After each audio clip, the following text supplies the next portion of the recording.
नमस्कार, मैं हूं वीरेंद्र कुमार झा और आप इस समय देख रहे हैं खबर तह तक। खबर तह तक पर दिखाई जाने वाले सुपरहिट फिल्मों की कहानियों की श्रृंखला की अगली कड़ी के रूप में मैं जिस फिल्म की कहानी को लेकर आप सबके समक्ष उपस्थित हुआ हूं, वह फिल्म है उड़न खटोला। यह फिल्म वर्ष 1955 ईस्वी में पहले पर्दे पर आई थी और यह उस वर्ष की सर्वाधिक कमाई करने वाली फिल्म थी। इस फिल्म के निर्देशक थे एस.वी. उर्सानी और इस फिल्म में मुख्य भूमिका दिलीप कुमार और निम्मी ने निभाई थी, जबकि इस फिल्म में खलनायक की भूमिका में थे जीवन। वहीं टुनटुन आदि कलाकारों ने इसमें सहायक कलाकार की भूमिका निभाई थी। इस फिल्म में नृत्य और श्रुति मधुर संगीत का बेहतर समायोजन किया गया था।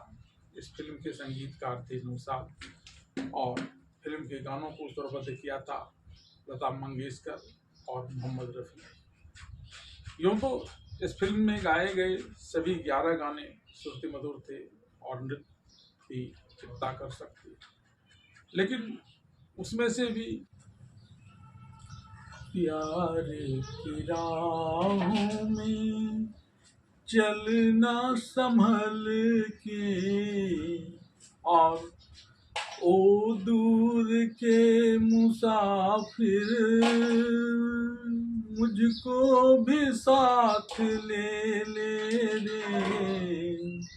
मुझको भी साथ ले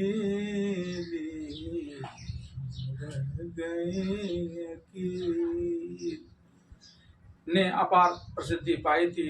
तो आइए जानते हैं क्या है फिल्म उड़न खटोला की पूरी कहानी। फिल्म उड़न खटोला की कहानी की शुरुआत एक तूफान से शुरू होती है, जिसमें काशी, जिसकी भूमिका दिलीप कुमार ने निभाई है, उसकी जहाज़ नष्ट हो जाती है और वह एक गांव में शरण लेता है।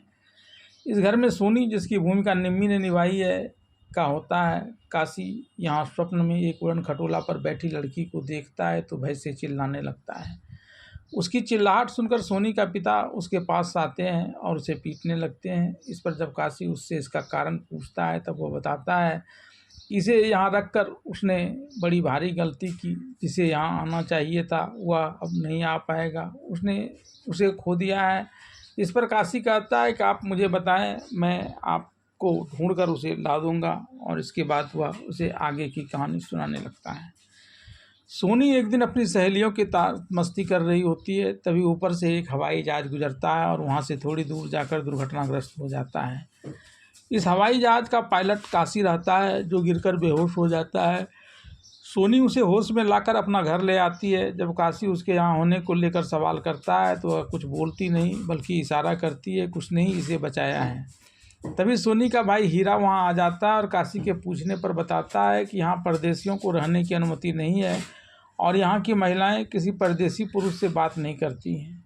हालांकि इस दौरान सोनी काशी के प्रति और काशी सोनी के प्रति आकर्षित होने लगते हैं। इसे देखकर सानू, जिसकी भूमिका जीवन ने निभाई है और जो सोनी से मन ही मन प्यार करता है, वह यहाँ शासन करने वाली राजरानी, जिसकी भूमिका सूरज कुमारी ने निभाई है, यहाँ एक परदेशी के आने और एक लड़की से प्यार करने की बात बता देता है और जल्दी उसे इस राज्य से बाहर करने की बात करता है।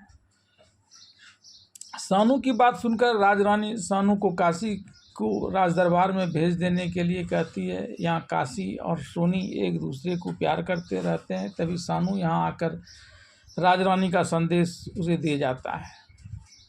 काशी इस संदेश को पाकर भी राजरानी के पास नहीं जाना चाहता है। तब सोनी का भाई हीरा उससे कहता है उसे यहाँ से जाना ही होगा। तब काशी राजरानी के पास सोनी के साथ जाने लगती है। सोनी एक पुरुष शिकारी का वेश धारण कर उसके साथ राज दरबार जाती है।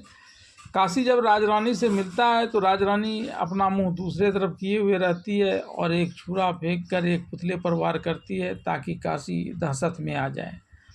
फिर वह काशी को 8 दिनों के अंदर यहाँ से चले जाने के लिए कहती है। इस पर जब काशी रास्ता बंद होने की बात करता है तब राजरानी उससे पूछता है कि वह कहाँ से आया है, और इस क्रम में वह अपना चेहरा जब काशी की तरफ करती है तो काशी का चेहरा देखकर वह उसके प्रति आकर्षित होने लगती है या उससे पूछती है कि वह कहाँ से आया और इसके लिए क्या कर सकता है। तब काशी कहता है कि वह हिंदुस्तान से आया है और वह प्रेम के गाने गा सकता है, प्रेम कर सकता है।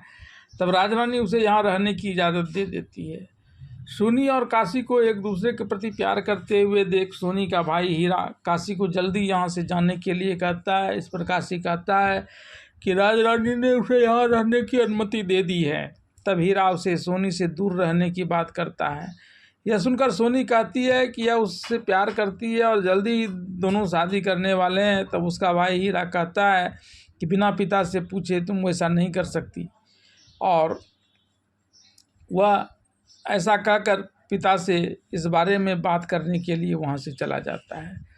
सोनी के भाई के वहाँ से जाने के बाद काशी और सोनी एक दूसरे से प्यार भरी बातें करने लगते हैं। एक दिन जब काशी अपने गीत गाकर सोनी के प्रति अपना प्यार प्रकट कर रहा होता है, तभी राजरानी अकेले वहाँ आ जाती है। काशी के इस प्रेम भरे गीत को वह उसका अपने प्रति प्रेम समझने लगती है और फिर उसे अपने साथ राज दरबार चलने के लिए कहती है। काशी उसके साथ राज दरबार जाने के लिए तैयार नहीं होता है। तब सोनी उसे इशारे में राजरानी के साथ जाने का इशारा करती है। तब काशी राजरानी के साथ राज दरबार चला आता है। राजरानी यहाँ काशी को अपने महल के अंदर अपने शयन कक्ष में ले जाती है और तरह तरह से उसे अपने प्रति प्यार करने के लिए उकसाती है, लेकिन काशी उसे नहीं बल्कि सोनी से प्यार करने की बात उसे बताना चाहता है। राजरानी हर बार जब वह इस प्रकार की बात बताने की कोशिश करता है, उसके बात को बीच में ही काट देती है और ख़ुद इशारों में उससे प्यार करने की बात बताती है। जब ये दोनों बात कर रहे होते हैं तभी शयन कक्ष के पास थोड़ी सनसनाहट होती है। तब राजरानी एक छुरा फेंक कर उसकी जान ले लेता है और कहती है कि छुप कर इस पर निगरानी रखने वाले की यही हाल होती है। फिर वह काशी से प्यार भरी बातें करने लगती है। काशी और राजरानी के इस प्यार भरी बात को सुनकर सोनी को लगता है कि शायद काशी भी राजरानी से प्यार करने लगा है। तब सोनी एक छुरा फेंक कर एक पक्षी को मार देती है। यह देखकर राजरानी के सैनिक सोनी को, जो पुरुष शिकारी वेश में वहाँ रहता है, राजरानी के पास ले आता है। राजरानी उसे मौत की सज़ा सुना देती है। तब काशी इसका विरोध करते हुए कहता है कि उसने इसकी जान बचाई है, इसलिए राजरानी उसे मारने की जगह इसे ही मार दे। यह सुनकर राजरानी काशी का प्यार पाने के लिए सोनी, जिसे काशी के कहे अनुसार वह पुरुष समझती है और उसका दोस्त मानती है, उसे माफ़ कर देती है। इसके बाद सोनी और काशी वापस सोनी के घर लौट आते हैं और आपस में प्यार करते हैं।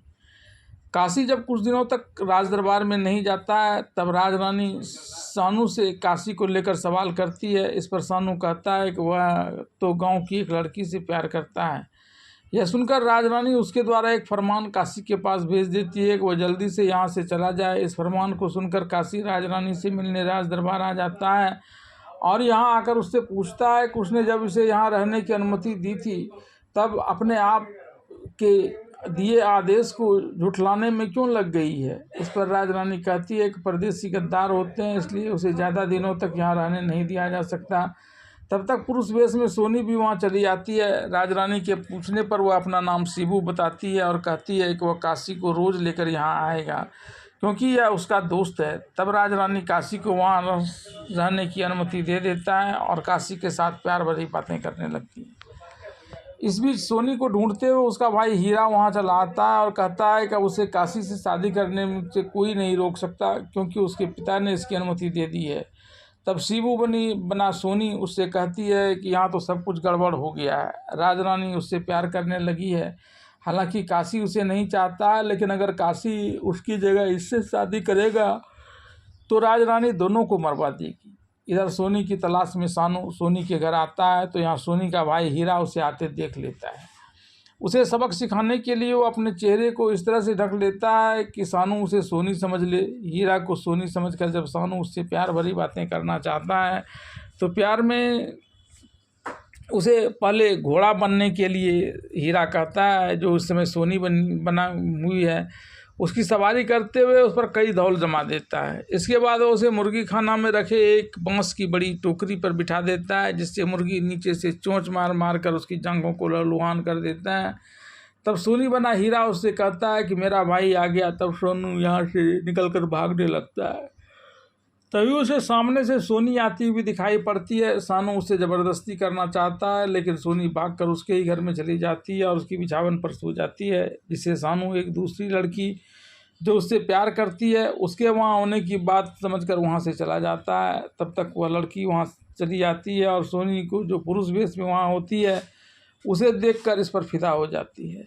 इधर राज रानी सोनी के घर में रह रहे काशी से मिलने चली जाती है और काशी से प्यार भरी बातें करने लगती है। तब तक सोनी भी वहाँ आ जाती है। वह राज रानी को भरोसा देते हैं कि काशी को वह उसका आशिक बना देगा क्योंकि काशी उसका दोस्त है। फिर वह काशी और राज रानी को लेकर एक नौका पर सवार होकर उसे समुद्र में ले जाती है और प्यार भरे गाना गाते गाते उसे नौका को समुद्र में डुबाने का प्रयास करती है। लेकिन राज रानी को इसकी भनक लग जाती है और वह जल्दी से नाव किनारे लगाने के लिए कहती है। सबके संग राज दरबार आकर वह सोनी उर्फ शिबू से कहती है कि तुमने एक बार चाकू फेंक कर मेरी जान लेने का प्रयास किया था और अब नौका डुबाकर मुझे मार डालना चाहती थी। तुम्हारा सारा भेद खुल गया है।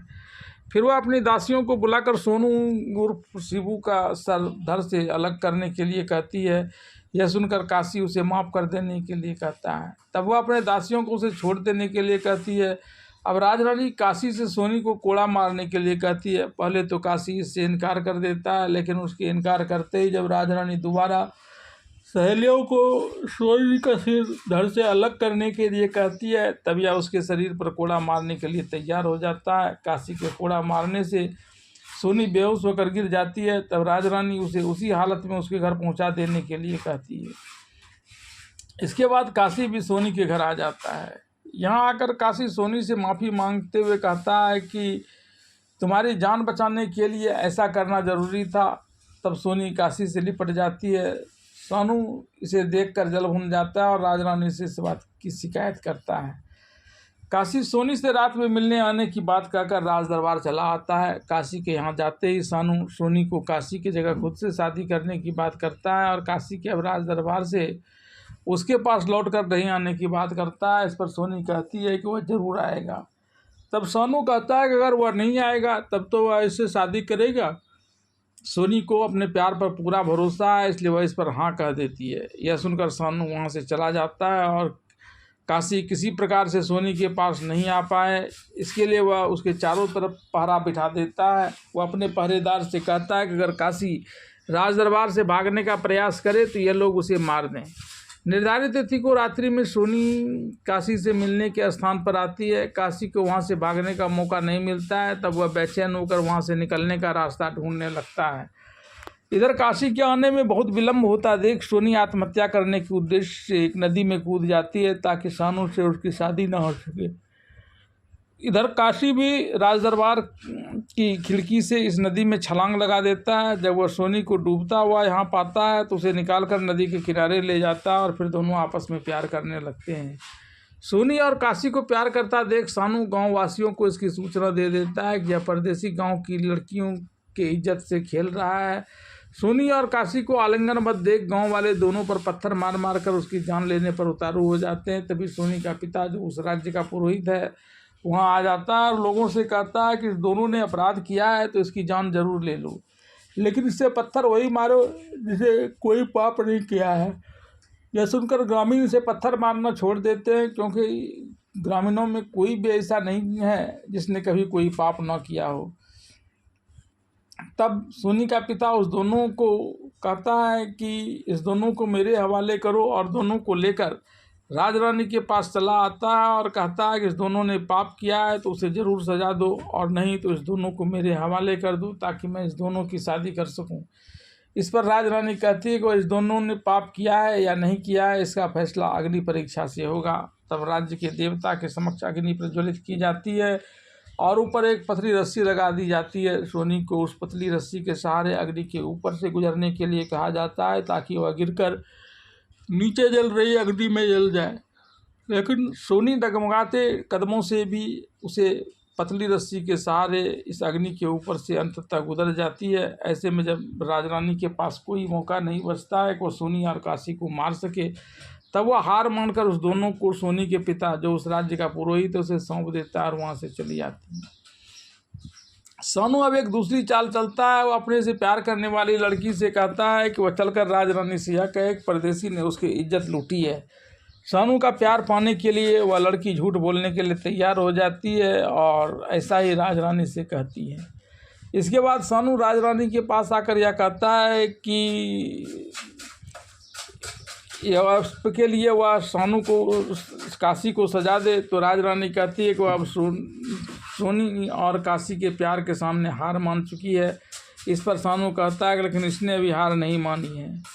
तब राजरानी कहती है कि वह इसके सामने हार मान चुकी है, अब वह आगे कुछ नहीं करेगी। लेकिन सानू बार बार उसे उकसाता है कि वह राजरानी का ब्याह काशी के साथ हर हाल में करवा देगा अगर वह इसकी बात मानेगी। फिर वह राजरानी से एक राजाज्ञा पर दस्तखत करने के लिए कहता है। सैनिक इस राजाज्ञा को लेकर सोनी के घर आता है, जहां इस समय सोनी, काशी और सोनी का पिता राजपुरोहित मौजूद रहता है। सैनिक राजाज्ञा दिखाकर काशी को राज दरबार जाने के लिए कहता है। सोनी के इनकार करने पर सैनिक जबरदस्ती काशी को उसके साथ लेकर राज दरबार आने लगता है। सोनी उसे रोकने का प्रयास करती है, लेकिन सैनिक उसे लेकर राज दरबार चला जाता है। काशी के राज दरबार जाने के बाद सोनी काफ़ी परेशान हो जाती है। तभी सानू वहाँ आकर उससे कहता है कि काशी अब उसे कभी नहीं मिल पाएगा। तब सोनी उससे एक बार कम से मिलवा देने की बात करती है। इस पर सानू उसे लेकर राज दरबार आता है और राजरानी से एक बार सोनी को काशी को दिखा देने के लिए कहता है। यह सुनकर राजरानी सोनी से पूछती है क्या वह काशी को इस हाल में देख पाएगी। इस पर सोनी हाँ कहती है। तब वह अपने सहेलियों को सामने से पर्दा हटाने के लिए कहती है। पर्दा हटाते ही सोनी देखती है कि वह काशी को बुरी तरह से पीटा जा रहा है। इसके बाद राजरानी कहती है कि काशी अगर मेरा नहीं होगा तो किसी का नहीं होगा, इसलिए इसके एक एक अंग को काट कर इसकी जान ले ली जाएगी। तभी सानू यह कहता है कि काशी की जान बख्श दी जाएगी अगर सोनी स्वयंवर में काशी की जगह उसे वरमाला पहना कर उसे अपना पति बना ले। काशी की जान बचाने के खातिर सोनी ऐसा करने के लिए तैयार हो जाती है। इसके बाद सैनिक काशी को मारना बंद कर देते हैं। यह बात जानकर सोनी के पिता यानी राजपुरोहित राजरानी के पास आता है और उसे ऐसा करने से मना करता है। लेकिन राजरानी कहती है कि वह काशी को पाने के लिए कुछ भी करने के लिए तैयार है। तब राजपुरोहित उसे इसके भयंकर परिणाम होने की चेतावनी देकर वहाँ से चले जाते हैं। अगले दिन कुल देवता के मंदिर में स्वयंवर का आयोजन किया जाता है। सोनी के हाथ में वरमाला दी जाती है। सोनी हाथ में वरमाला लेकर बेचैन होकर कभी काशी को देखती है तो कभी सानू को, और फिर काशी की जान बचाने के खातिर सानू के गले में वरमाला डाल देती है। राजरानी इस दृश्य को देखकर खुश हो जाती है कि वह काशी से अब शादी कर सकेगी, और सानू भी इस बात से खुश होता है कि सोनी ने आखिर उसे वरमाला पहनाकर अपना पति चुन ही लिया। भले ही यह एक कुचक्र के तहत किया गया था, लेकिन तभी कुल देवता के मुंह से आग निकलने लगती है और वहाँ भयानक आपदा आ जाती है। राजरानी इस आपदा में आए तूफान से नदी में बह जाती है। इसके बाद जब वहाँ मौजूद सभी लोगों के ऊपर मौत का साया मंडराने लगता है तो वे राजपुरोहित से इस अचानक आए तूफान को रोकने का निवेदन करते हैं। लेकिन राजपुरोहित कहते हैं कि यह तो सिर्फ देवता से प्रार्थना ही कर सकता है। फिर वह कहते हैं कि सब कोई देवता से मिलकर प्रार्थना करो, और जब सब देवता से प्रार्थना कर रहे होते हैं तभी वह कहता है कि प्रार्थना की नहीं, एक बलि की ज़रूरत है और अब देवता को बलि प्रदान करनी होगी, अपने प्राणों की बलि। बोलो कौन इसके लिए तैयार है। यह सुनते ही वहाँ सन्नाटा छा जाता है। तभी काशी आगे आकर राजपुरोहित से अपनी बलि देने की बात करता है। इसे देखकर सोनी उसकी जगह अपनी बलि देने की बात करती है। तब सोनी के पिता यानी राजपुरोहित वहाँ सानू को देखकर उसे बलि देने के लिए कहते हैं तो वह वहाँ से भाग जाता है। जब वह भाग रहा था उसके गले से सोनी के द्वारा पहनाया गया वरमाला उड़कर काशी के गले में चला जाता है। तब सोनी काशी से कहती है कि वह उसके प्यार में एक गाना गाए ताकि यह अपनी बलि देकर इस राज्य में आए इस विपदा को टाल सके और साथ ही मरकर भी अपने प्यार को पा सके। तब काशी सोनी के प्यार में एक गाना गाने लगता है। जैसे ही गाना समाप्त होता है सोनी उफनती हुई नदी में कूदकर अपनी जान दे देती है। तब सोनी के पिता कहते हैं कि सोनी मरकर भी उसे अपने साथ लेने के लिए ज़रूर आएगी। तभी सोनी एक उड़न खटोले पर बैठकर वहां आ जाती है और अपने पिता को अपने साथ लेकर चली जाती है। इस दृश्य के साथ ही फिल्म उड़न खटोला की कहानी यहीं समाप्त हो जाती है।